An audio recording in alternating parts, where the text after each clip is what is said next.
Welcome to the study of Daniel. The title I'd suggest for this prophetic book is The Expatriate Prophet-Statesman, indicating his dual role, a career in bureaucracy and his service as a prophet, and the fact that he is filling this role outside of his homeland, Israel. Several statements help me to summarize this very important book. Some of them are direct quotes taken right out of the chapters of Daniel, such as the first one from chapter 5, verse 21.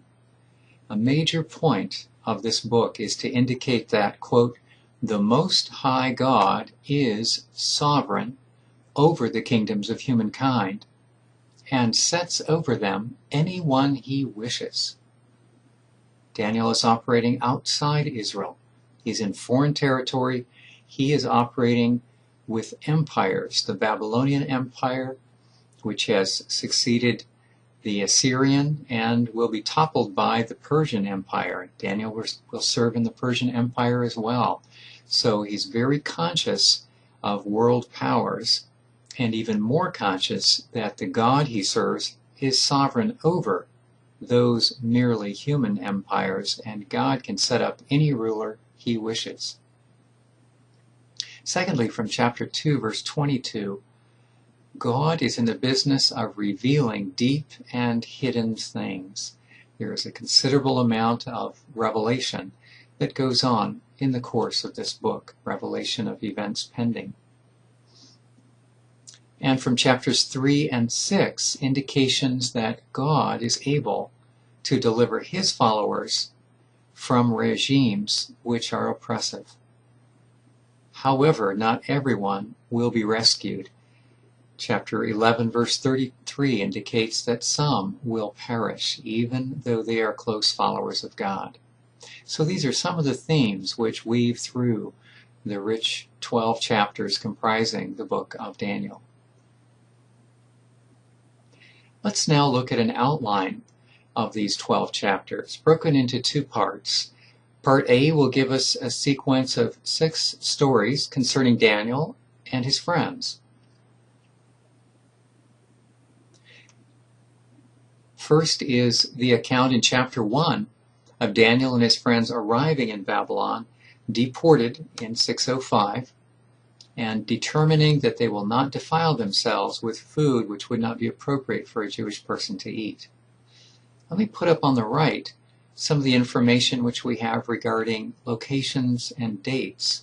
We know that this first one is located in Babylon, in the capital itself, not simply in the empire, and takes place soon after Daniel arrives, so that would be 605. In chapter 2, Daniel provides an explanation for King Nebuchadnezzar, the Babylonian's dream, a dream about a massive statue comprised of various elements, 4 elements in particular. And we understand that this took place 1 year later, which was located in 604. The actual site is not indicated. Perhaps it was in the capital of Babylon. In chapter 3, we have not so much a vision or some dream, but rather the account of King Nebuchadnezzar setting up a massive golden idol, 90 feet tall, 9 feet wide, and then commanding everyone to worship it. Daniel is not himself mentioned in this chapter, but his 3 friends are, his 3 Jewish friends, and they determine not to worship this idol and consequently are tossed into a furnace from which they escape unscathed, rescued. We are simply told that this happens in the province of Babylon, in a location known as the Plain of Dura. We're not exactly sure where that was. The time, we're not given a date stamp for chapter 3. In chapter 4, Nebuchadnezzar again has a dream about a great tree, and a warning that because of an arrogant attitude which he embraces, he will be humbly reduced before being restored to power. No location, no date for this one. Chapter 5 advances to the end of the Babylonian Empire. Belshazzar, son and co-regent with Nabonidus, throws a party and utilizes some of the treasures which had been taken by Nebuchadnezzar from the Temple of Jerusalem. During the course of that party, a hand appears miraculously on a wall, an inscription is made, Daniel is called to read it and interpret it.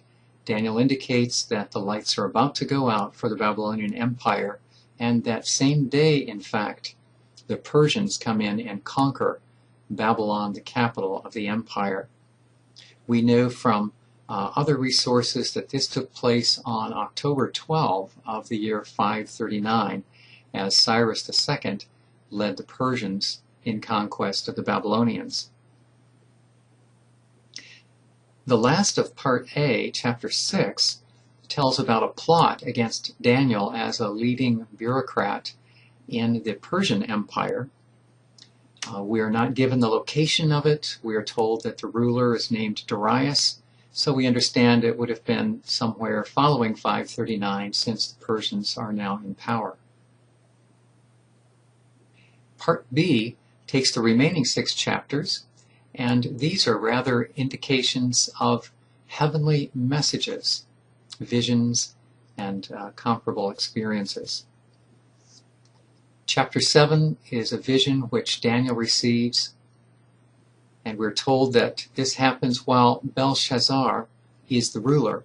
So at chapter 7, we're resetting the clock in a sense as far as the date stamps for these chapters. And we understand it would have been 554 based on the regnal year that's given.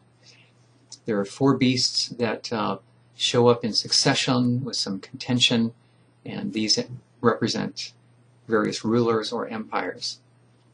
Chapter 8, vision of a ram and a goat. As far as the location here, we are told that Daniel is in Susa, and he is in fact there on the west side of the city, as we understand it, since he is at the Ulai River. The regnal year would indicate this as 552 BC. Chapter 9 is a very rich chapter because it presents Daniel aware of the prophecy of Jeremiah indicating 70 years will elapse before Israel will be allowed to rebuild their nation and the city of Jerusalem. Consequently, this moves Daniel to prayer. It's fascinating because we have an indication right in Scripture that he is aware of another prophet's ministry and the prophecy which Jeremiah had issued for the encouragement of the exiles. We understand the ruler in Daniel's environment is named Darius, and the year there would be 539, when the Persians first came to power. The last 3 chapters, 10, 11, and 12, contain a message which Daniel is given in particular aimed at the end of days. Cyrus is the named leader in this era, or in this particular vision, this message. The year would be 536 based on the regnal designation. We do not have a location. Was this in Susa? Was it in some other major city? We're not told exactly. So this gives us an overview of the 12 chapters of Daniel. As to the historical context, we want to acknowledge that we locate the prophecy of Daniel as far as the eras of prophetic books. We locate it in the Persian era. We want to acknowledge, though, that he begins with the Babylonian exile. So technically, we might designate him as Babylonian era - Persian era. He's designated Persian because that's where he concludes. The bright green region indicates the extent of the Persian Empire. You can see some of the key cities. Of course, Babylon, the heart of the Babylonian Empire. And then Shushan, or Susa, which was the capital of the Elamite kingdom and very strategic for the Persians as well. Persepolis, which in 518 was built as capital of the Persian Empire. That's not at the outset of the Persian Empire. That's Darius I building that a little bit after Daniel's time. On the far left, far west, you see Sardis, capital of Lydia, and this was one of the important sites which Cyrus II conquered as the Persian Empire is building and preparing to overwhelm the Babylonian Empire. Daniel then once again taken captive to Babylon from Jerusalem in 605 by Nebuchadnezzar. There are a sequence of these maps that come from the Logos Bible software, which help us get a picture of these movements. So first, the cyan curve indicated with the numeral 1, reminding us the route of Nebuchadnezzar's campaigns against Palestine. In particular, we're interested in the 605 campaign when Daniel was captured. At that time, after being victorious in the Syro-Palestine region, Nebuchadnezzar hurries home across the desert, suggested here by the number 2 cyan line. At the news of his father's death, he rushes home and is installed as the king of Babylonia. Daniel follows soon after, brought by armies, the Babylonian armies, by a slightly longer route. Now this Nebuchadnezzar will rule until his death in 562.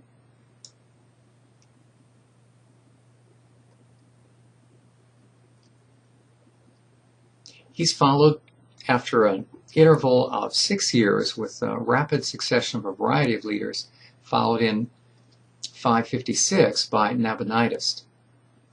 Nabonidus is an unusual ruler. He vacates Babylon in favor of moving to a West Arabia city, an oasis city of Tema. He has some trouble with some of the outlying areas, and so encourages the Persian leader Cyrus II to engage Astides of the Medes, and he is victorious over them in the year 550. Cyrus goes on uninvited and conquers Lydia, particularly taking their capital, Sardis, there on the far west. So this is an indication of the growing strength of the Persians.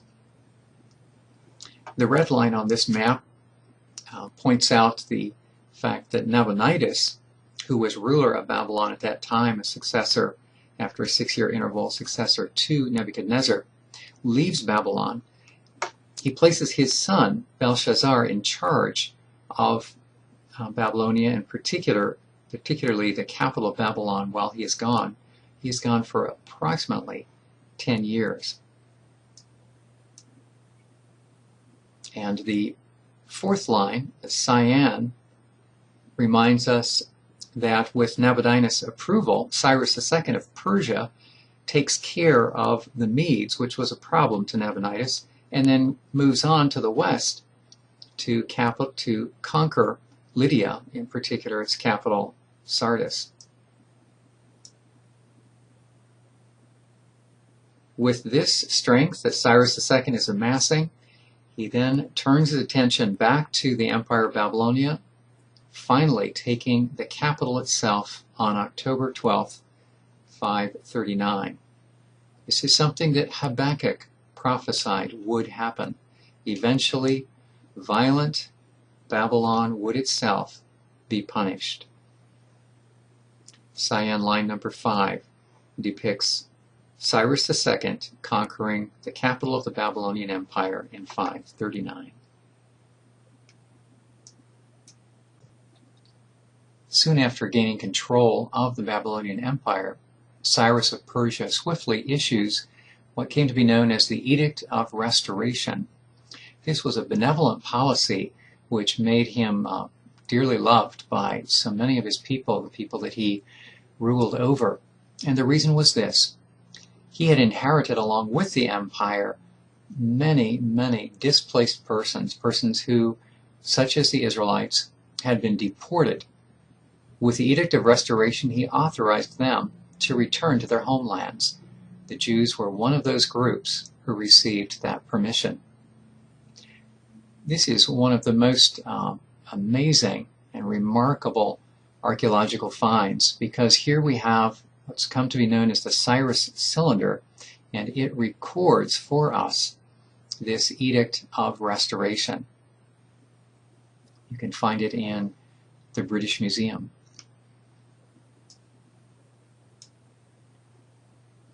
That took place in 538. He came to power in 539.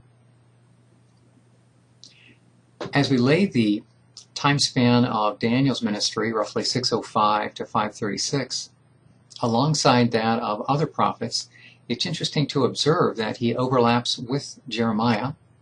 In fact, he names Jeremiah, as noted earlier in chapter 9. And he would have overlapped with Ezekiel, who was, like Daniel, operating in Babylonia. Haggai and Zechariah will commence their ministries back in Israel, encouraging the rebuilding of the temple, about 520 BC. So their lives may have overlapped a bit.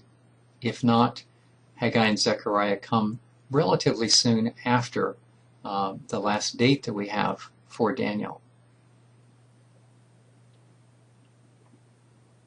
So to summarize, we find Daniel bridging both the Babylonian and the Persian empires, beginning with his deportation under Nebuchadnezzar in 605 and extending into the Persian conquest. We have the date, one of the dated items would be 538, and another dated item names Cyrus and indicates it's the third year of his reign, which would put it at 536 BC.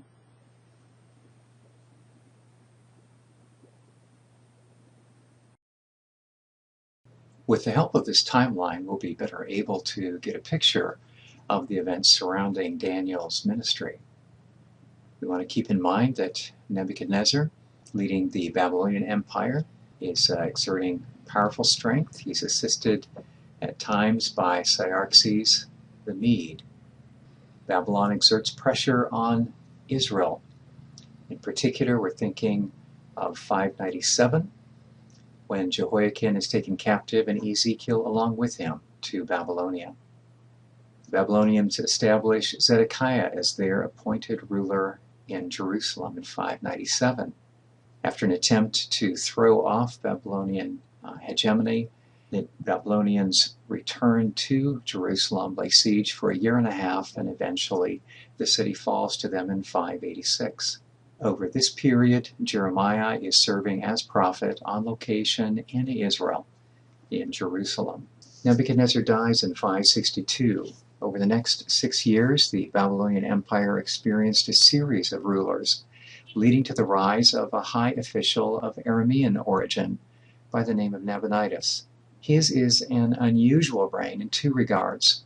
First, he replaces worship of the chief Babylonian deity Marduk with the moon god Sin. Second, he abandons Babylon as capital for roughly a 10-year period, relocating instead to Tamar, a large oasis in western Arabia.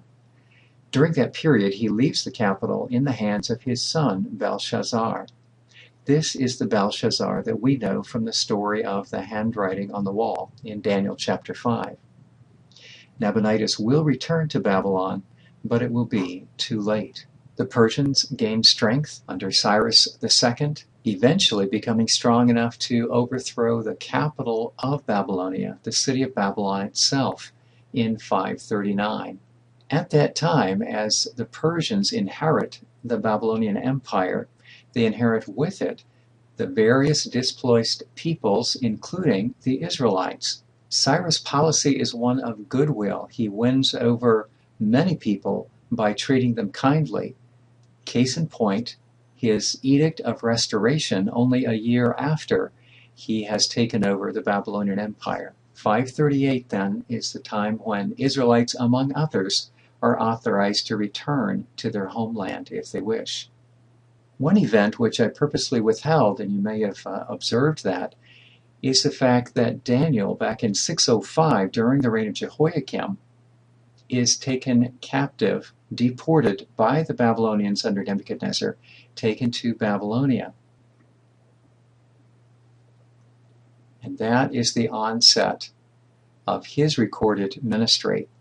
His career is as a bureaucrat, first in the Babylonian Empire, serving Nebuchadnezzar. Subsequent to that, serving Belshazzar, Nabonidus' son and co-regent. Once the Babylonian Empire falls, Daniel will proceed to serve the Persian court.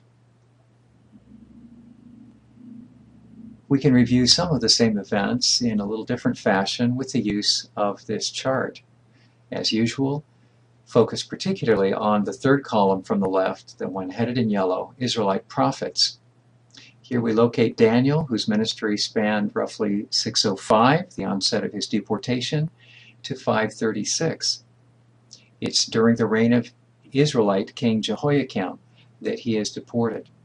This happens because of Nebuchadnezzar's Babylonian troops rolling into Syro-Palestine and taking captives. So Daniel will serve Nebuchadnezzar in Babylon.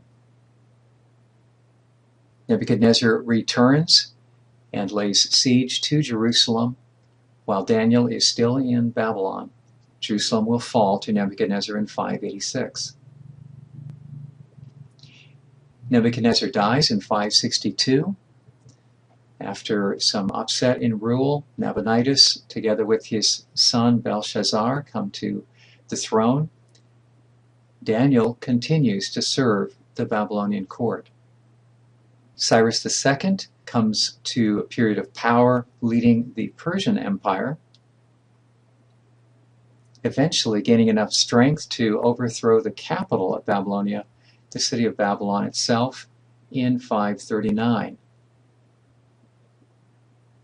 Daniel now serves the Persian Empire.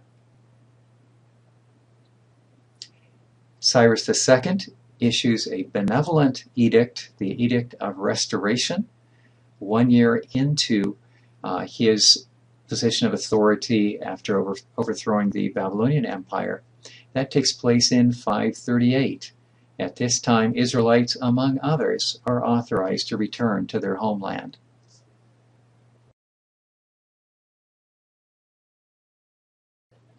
Let's get a sense of some of the key locations in the life and ministry of Daniel, once again using Google Earth.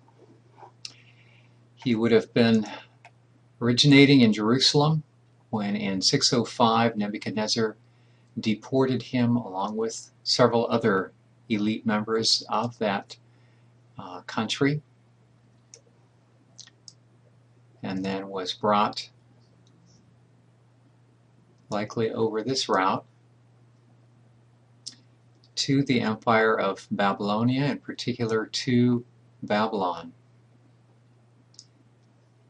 Key sites within the life of Daniel will be Babylon and also Susa. We find him reporting on being at both locations. Susa is a very ancient city and was the capital of the Elamite kingdom. Persepolis will not figure until shortly after Daniel's era. It became a capital, major city for the Persians, but was not built until 518, and that's shortly after what we understand to be Daniel's era.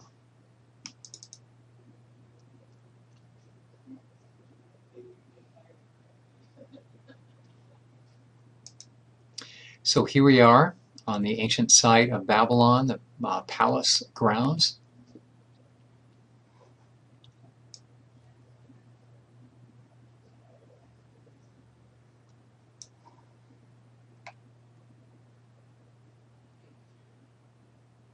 This is the location of a prominent ram statue, and leading up this boulevard to what's known as the Ishtar Gate, a very, very beautiful ancient gate. You can see here the lions that have been depicted on this representation of this massive and splendid gate. In a moment, we'll show you what the archaeologists have recovered of these brick composited, glazed, beautiful lions. Here is one of the lions from the Ishtar Gate of Babylon. It's preserved in the Oriental Institute Museum, attached to the University of Chicago. You can see it there if you ever visit that city. This is Babylon. Daniel was here. Daniel also served in Susa.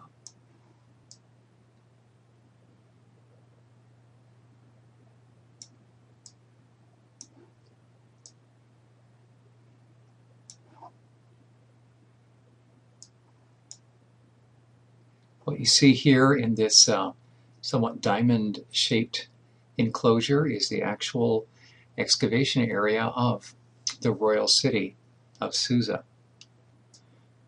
The territory up in the northwest is also an ancient palace site.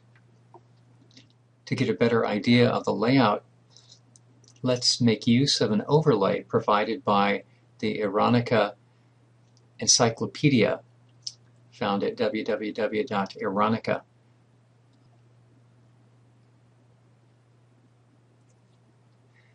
Features to note in particular: the river. This is the Ulai River or Ulai Canal over on the west side of the ancient city.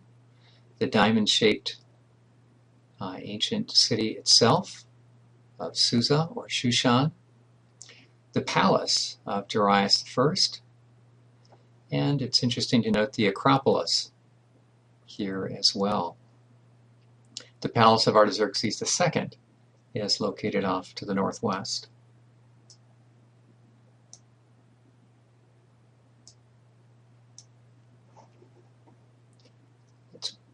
Let's render the plan a little more transparent, and you can see how it follows the topography.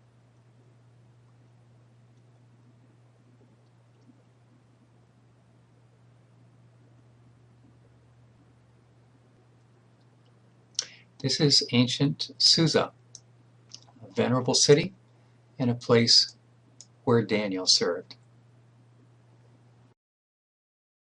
While we're in the neighborhood, let's take a look at Persepolis. This will not be the Persian capital until 518, when Darius I, Darius the Great, will establish that. Consequently, this is not a place where Daniel records having visited. A beautiful sense of the archaeological excavations from this Google perspective. One of the rich discoveries of archaeologists, which they found there at Persepolis, is the column capital in the form of a man-bull. Notice the figure on the right, in particular at the very top of it, where you see two faces, one directed to the right, one directed to the left, and below the beards of those figures you see the limbs, as it were, the limbs of a bull, the front legs. This dates to the early 5th century BC, the reign of Xerxes, so this is certainly after the era of Daniel, and a rich example of statuary. And here you see the top of that capital. This is one of the refinements found at Persepolis. It's housed in the Oriental Institute Museum in Chicago.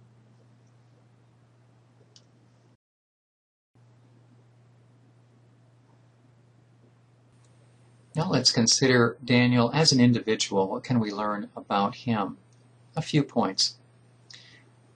We like to inquire whether or not we know concerning the call of a certain prophet. How was it that they came to begin serving God?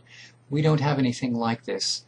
We simply have his story, and we understand that when he found himself in an unfamiliar territory in Babylon, he responded with faithfulness, seeking to honor the God that he had served in Israel by refusing to eat food which would not have been appropriate for him. We know something about people around him.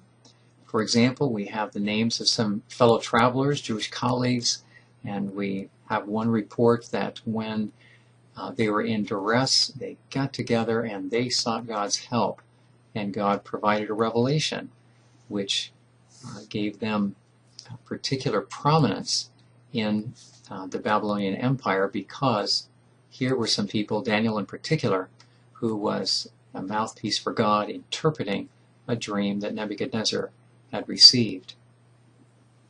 We know a bit about co-workers in the host nation, and now we're not thinking of fellow Jewish individuals, but Babylonians or Persians. And we have at least one account where people were resentful of the effectiveness with which Daniel carried out his role. We have several reports of kings expressing appreciation and giving honor to Daniel as he served them faithfully. These would be, once again, not Jewish kings, but Babylonians or Persians. The book of Daniel is both an intriguing book and at the same time a puzzling book. It's important for us to acknowledge several puzzles that have at times baffled scholars within the context of the 12 chapters of Daniel.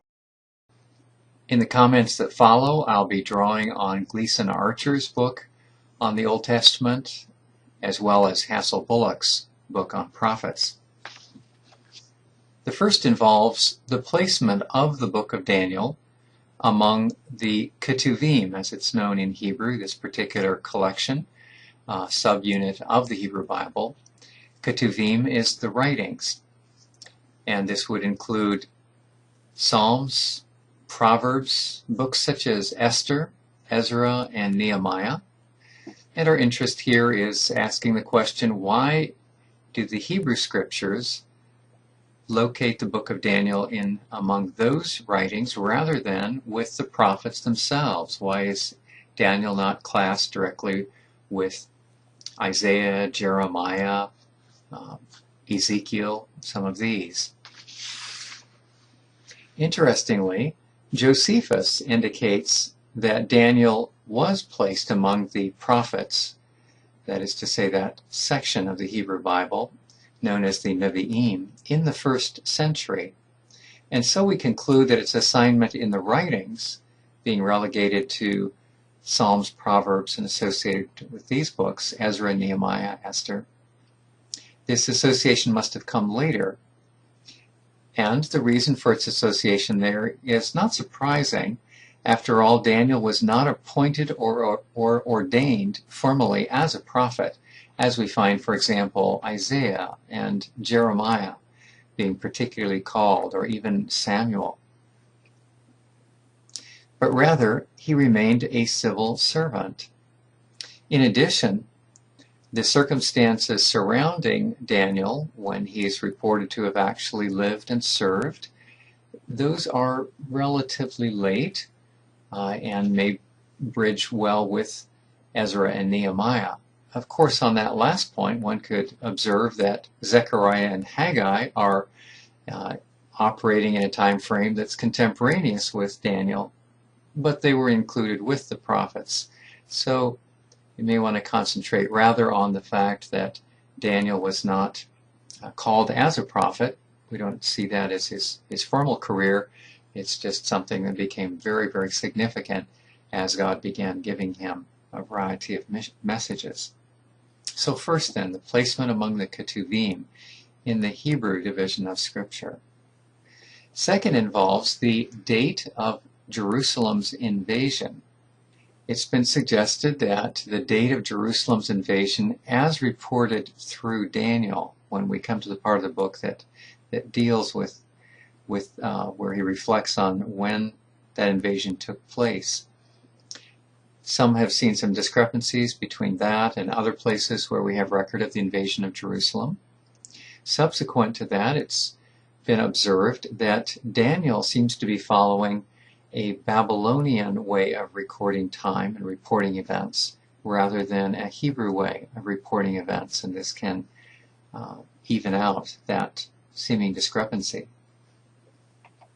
A third puzzle has to do with how the Chaldeans are referred to within the book of Daniel. Some translations will not use the word Chaldeans, they'll simply say Babylonians. So that's the word that we're focusing in on. And at issue here is, are the Chaldeans an ethnic group or are they a ruling class? In the main, Daniel seems to refer to the Chaldeans as a ruling class. However, it's worth observing that in Daniel chapter 5, verse 30, Chaldeans or Babylonians are indeed referred to and recognized as an ethnic group. It seems likely that this term may have actually had a double meaning, so that for us to simply understand it as one or the other rather reflects on our poor grasp of the connotations of that term in its original era, both ethnic and a ruling group. The identity of Belshazzar in chapter 5 has been seen as problematic. Here's the issue.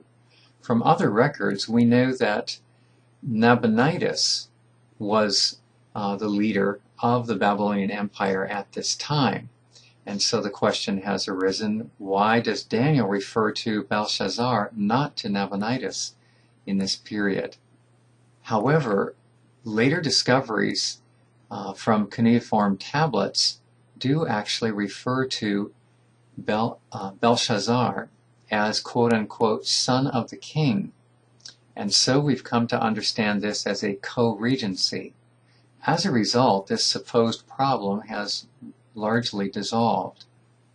In fact, Bullock notes that Daniel appears to be aware of Belshazzar's position as second ruler, that is, co-regent with his father, Nabonidus. Since in chapter 5, verses 16 and 29, when Belshazzar honors Daniel, he gives him the position of third in the kingdom. Bullock suggests that this may indicate that Belshazzar himself was second, and then that would point back to Nabonidus, whom we know of through other records, not through Daniel, Nabonidus as the primary ruler. What about the relationship between Belshazzar and Nebuchadnezzar? In chapter 5, Belshazzar is referred to as son of Nebuchadnezzar. Well, actually, he was not. He was son of Nabonidus. So, how should we understand this? The best way to understand this is to realize that the word son in such a context can mean successor in the same office, whether or not there was actually a blood relationship. Darius the Mede is referred to in Daniel chapter 9. This is the individual who is credited with the new empire once the Babylonian Empire finished. So the general assumption has been, or the question, the puzzle has been, why is not Cyrus II named within Daniel as the Persian inheriting the Babylonian Empire, well, actually conquering it, but then the one who took over all that territory? From other records, we know it to be Cyrus. In fact, Cyrus is named within Daniel elsewhere. Why then this Darius the Mede in chapter 9?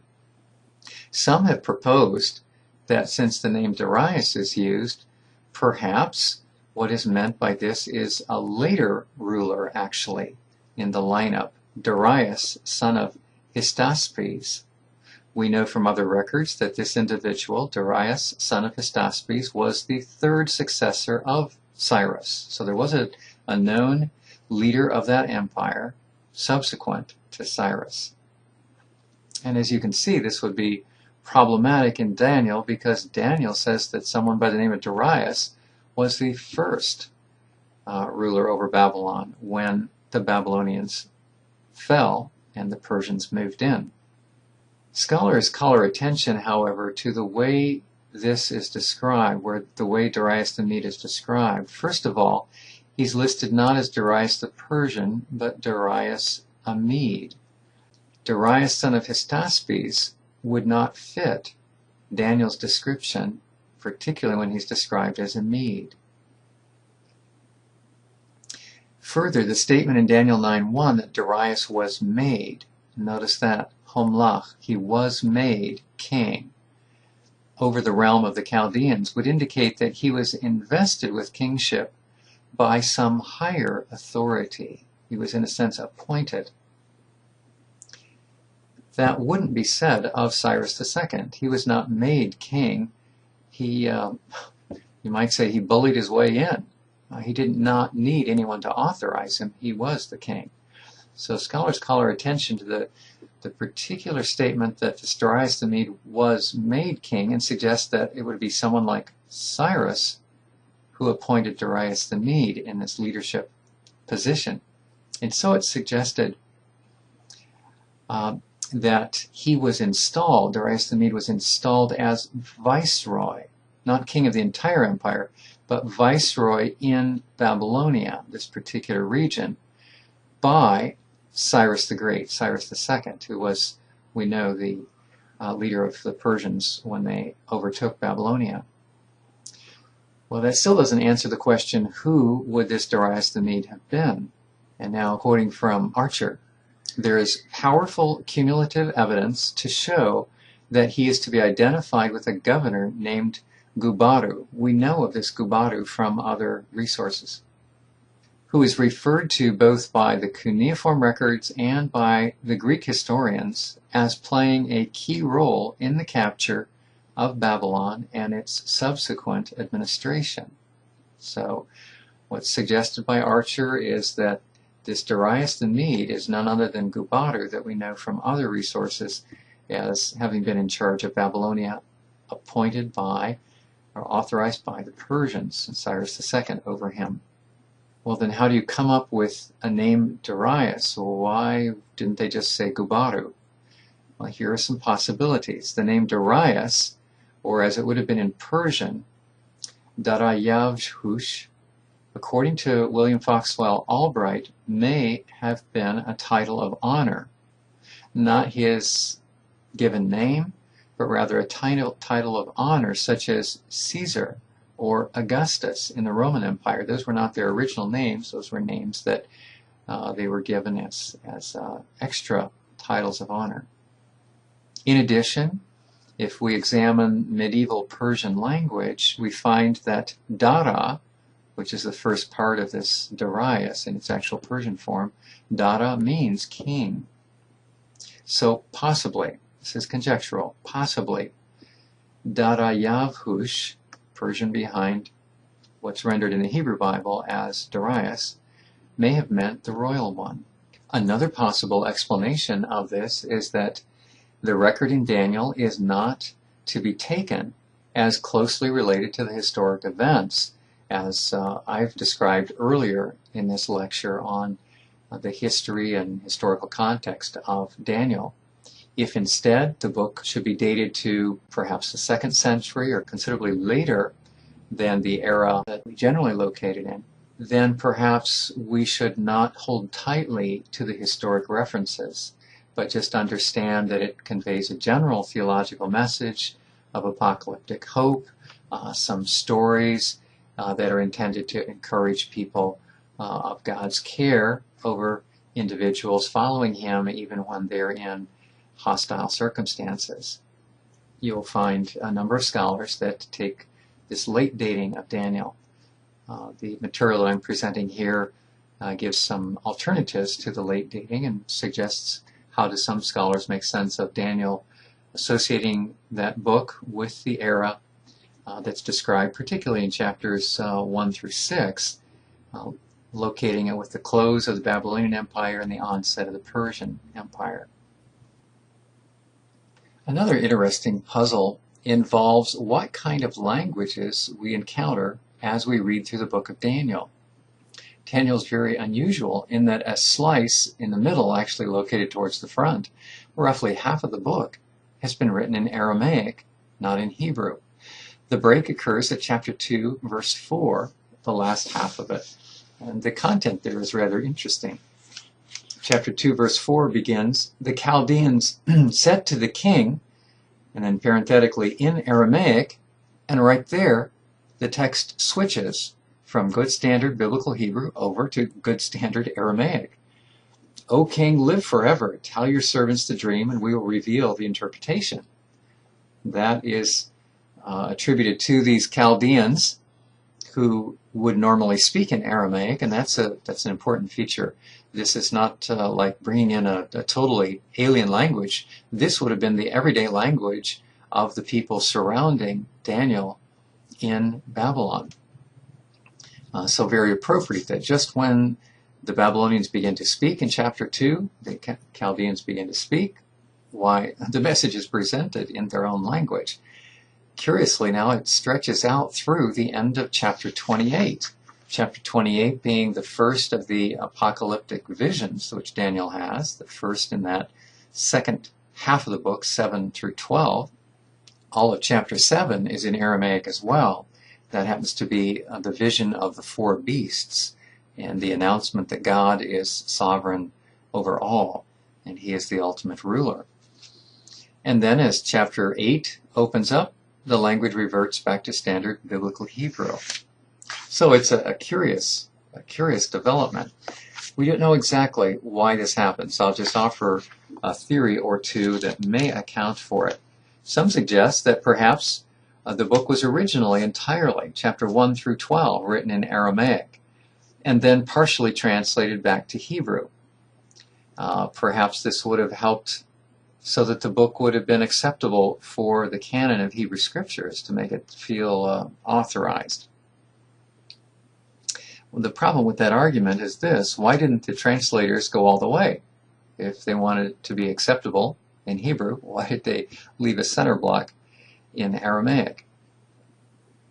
Another theory is that perhaps these particular chapters, 2 through 7, had the most bearing on a non-Jewish population of the empire, and so were written in the language of that non-Jewish population of the Babylonian Empire.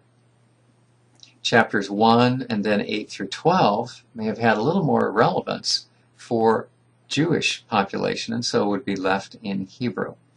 And you can examine the contents of those books. There's some reason why that's been suggested, but in the last analysis, frankly, it remains a puzzle.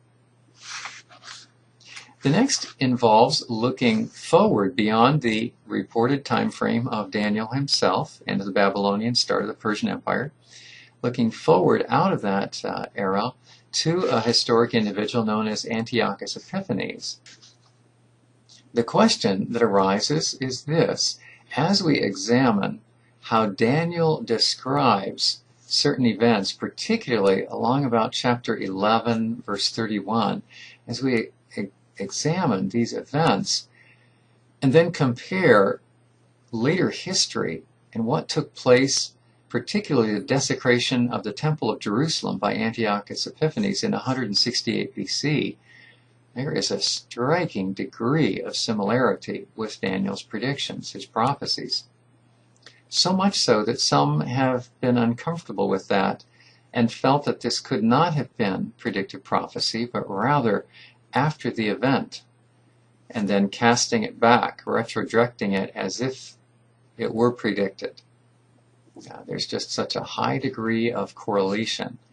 The events in Daniel 11 are too close to what Antiochus Epiphanes actually committed, the travesties that he committed. Well, it's possible. We have to allow the possibility that this material was written after the event, and then somehow to cast a sense that piously God was portrayed as being in control and knowing ahead of time. However, we want to examine within the context of a discussion like that, a debate like that, we want to examine our presuppositions. And the foremost of which, in my mind, is: are we allowing for supernatural events, such as God's foreknowledge of what is yet to come, or are we disallowing that? Some may allow it and say, however, in this circumstance, they don't think it's operating. So there's a range of possibilities. You'll find me open. My presupposition is that God can know and can describe to his people ahead of time what's happening, even in fairly high detail. So this does not cause a difficulty for me, but it will influence others, and you may encounter these, or perhaps you have been taught this in the past, that Daniel is actually a late work looking backwards on past events. One consideration in that regard that I've found rather interesting has to do with the fact that the book of Daniel, we do find it included in the Septuagint, represented on the screen here as the LXX. The Septuagint, that is the early Greek translation of the Hebrew Scriptures. And it's thought by most to have been completed around 180 BC. That is, the Hebrew was translated into Greek and completed by around 180 BC. Now, if Antiochus Epiphanes doesn't commit his travesty until 168, then the fact that we have got Daniel included in this Greek translation that's already done and already presenting events that look like Antiochus Epiphanes, well, it seems like that was done before Antiochus Epiphanes came on the scene. I am not aware of scholars' response to that. No doubt there are some responses. I just haven't dug into it to uncover that. But it's something to be aware of before prematurely concluding that Daniel's material presented as predictive could not have been. It's worth considering this argument.